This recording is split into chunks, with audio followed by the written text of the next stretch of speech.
happy to see that come out, that sizzle reel, because I was like, boy, I'm getting a little nervous about this show. I know. That's what I remember talking about. There's no promos for it. There's no trailer. Like there's barely been any press for it.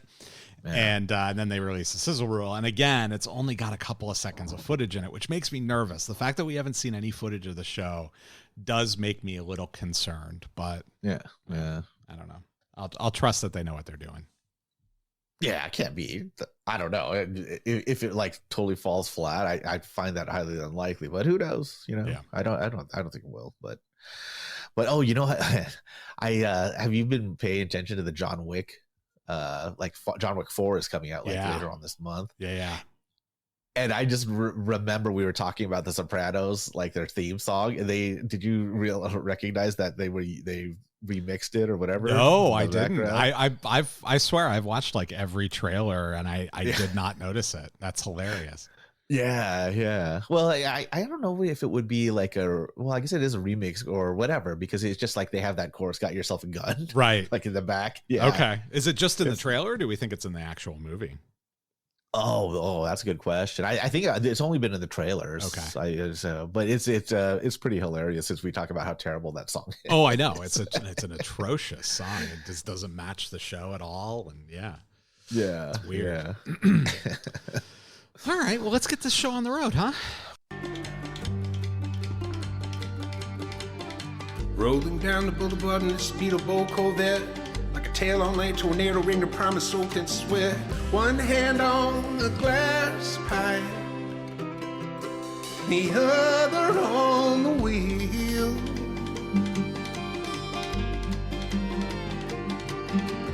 Devil riding shotgun, singing, boy, let's make a deal. This is Groundless, a Justified podcast. This is a podcast where we watch every episode of Justified and then come on here and talk about it. I'm Chris. That man is Randy. My favorite line from this episode is Win Duffy saying, "Man, that place is exhausting." You hear that? I do. When he tells Picker when they're getting ready to go, right? That's when he's in his suite in the hotel. Yeah. No, it's. You do love the mental exhaustion that Win Duffy is experiencing right now. Yeah, it's awesome. He can't believe the situation he's found himself in. He's getting new partners. He's getting new partners, law enforcement. It's just chaos. Yeah. All right. Yes. Sorry. Yeah, go ahead. I was just gonna say the coffee tastes like ass. Yeah. Exactly.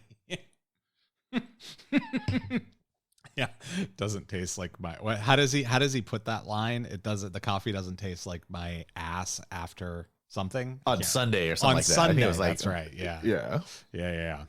So, that's season 5, episode 9. That's what we're here to talk about this week of Justified, an episode called Wrong Roads.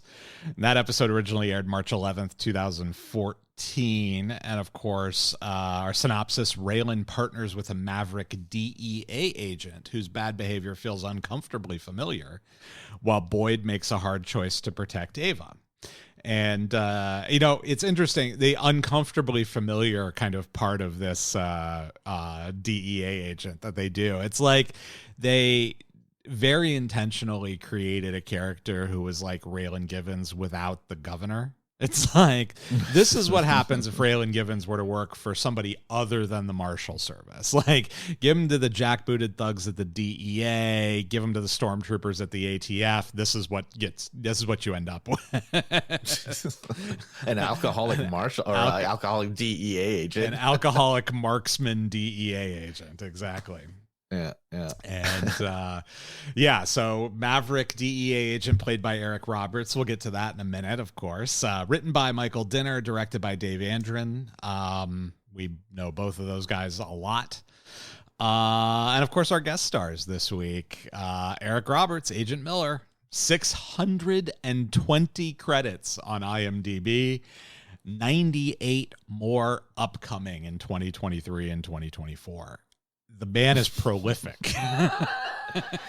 Can you even name off the top of your head one memorable Eric Roberts, aside from this one? I think this is a decent one, but I can think of, like, just off the top of my head, only one, and that would be that Akon video. You know what I'm talking about? I do know what you're talking about. He was in a video for Chris Cornell too. Oh, was he? Yeah. He must be in several music videos, but yeah, Righteous Gemstones. He's in like 6 episodes of the first season of that. He plays a scumbag, private eye, journalist sort of guy. He's really, really good in that. It plays very, very well. So that's one of the ones on my list. Lots of movies. He's been in so many movies I've never heard of. He did close to 30 movies in 2021 and again in 2020. Like, he did 60 movies between 2020 and 2021. It's just crazy prolific. Yeah. I wonder, because I like I said, I can't think of a leading part. No. So maybe he's just doing like cameos or like very short stints. It seems like he's been typecast. Like, a lot of his roles are organized crime figures or scumbags, just general scumbags. Yeah, like that seems to be kind of where he's found his sweet spot. Brooklyn Nine-Nine, CSI, Suits. He's in a movie. I thought this was interesting. Las Vegas, Vietnam, the movie. Okay. Yeah. This one's from 2020 or 2021. He plays a character named Mob Boss. So, yeah. The Dark Knight. He's in The Dark Knight. He was Maroni, one of the best movies that's ever been made. So, he's got that. But okay. Yeah. And he's Julia Roberts' brother. And he probably, I don't know if he has a drug problem, a gambling problem, or neither one, or maybe he has a woman problem. I don't know what it is, but he's collecting a lot of paychecks. His mailbox is stuffed full of royalty residual checks. Oh, I'm sure. It's like, 14 cents. All right, let's move on to the next one. Oh, $74. Excellent. Yeah. Well, that all adds up, though. It totally does. Absolutely, yeah. Yeah. Some business manager somewhere had just bought a new friggin' Ferrari because because Eric Roberts is doing 98 movies in the next 2 years. I really can't. I'm looking at him. I can see the Julia Roberts resemblance. Yeah, he's got the same kind of fish mouth that she's got. Yeah, and the nose a little bit. Yeah. A little bit. Yeah, he's got nice hair too. Oh, it still has it too. Yeah. So, and then our other DEA agent this week, Joshua Harto, he plays Agent Hankins, and he's been in a bunch of stuff too, including The Dark Knight. He was in that movie as well as Eric Roberts. Iron Man and Iron Man 3, so he's been in some comic book movies. And he's also been in Bridge of Spies. And he did guest appearances on Veronica Mars and the TV show Oz. But Veronica Mars, once again. Yeah, like that. Veronica Mars, back to Veronica Mars. And and in our universe, Get Shorty, the TV series, he was in one of the episodes of that. So that was cool. Interesting. So he touches on the Elmore Leonard universe multiple times. So. So that gets us through our episode basics, which means it's time to take a quick trip back to the week of March 11th, 2014. And in order to do that, we need our time machine. Are you telling me that you built a time machine out of a DeLorean? We did indeed. And this week, we've got a new #1 movie, 300 Rise of an Empire. So 300 Part 2. Part G. Yeah, 301 or whatever we want to call it. So it grossed $59 million in its first week, so that's a pretty good week. Not as good as I think the original 300. I think the original 300 went nuts in theaters the first week. Yeah, I think that was a monster. Yeah.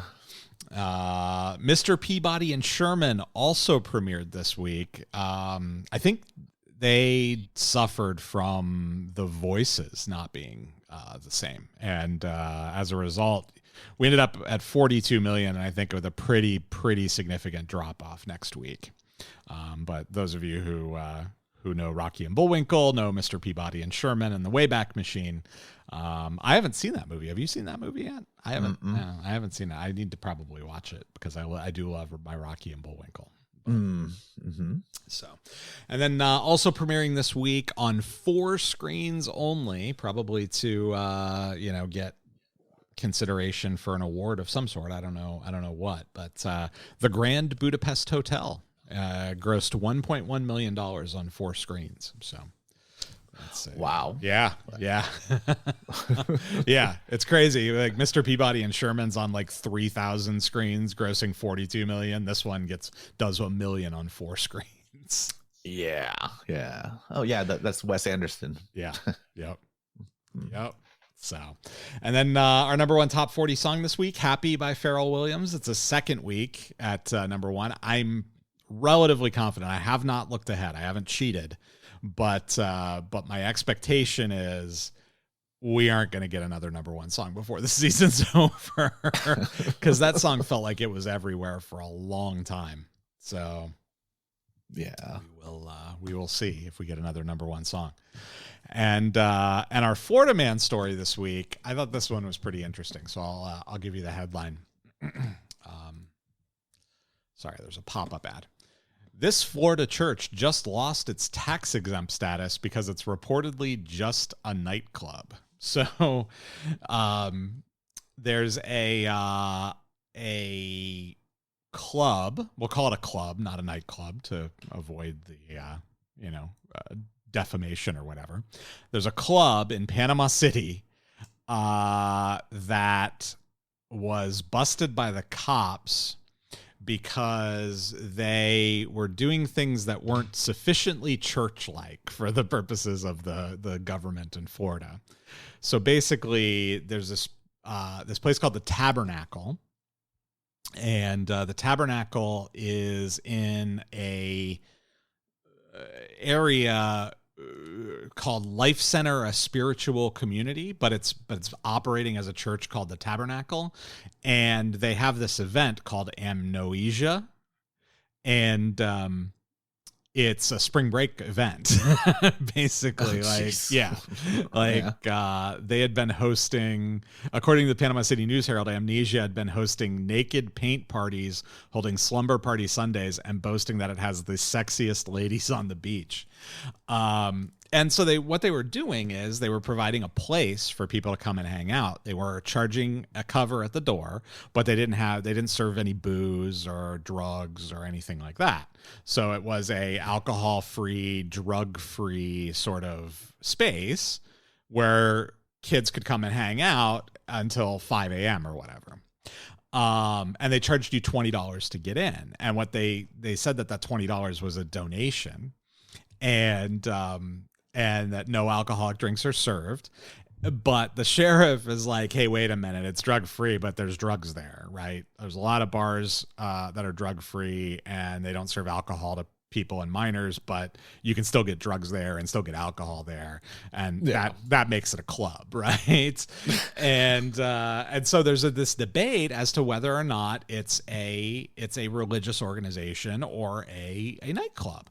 But the problem is that their website has a quote on it that says it's a, quote, rapidly growing entertainment company, which is a good way to lose your tax exempt status when you call yourself that. A little self-promotion there.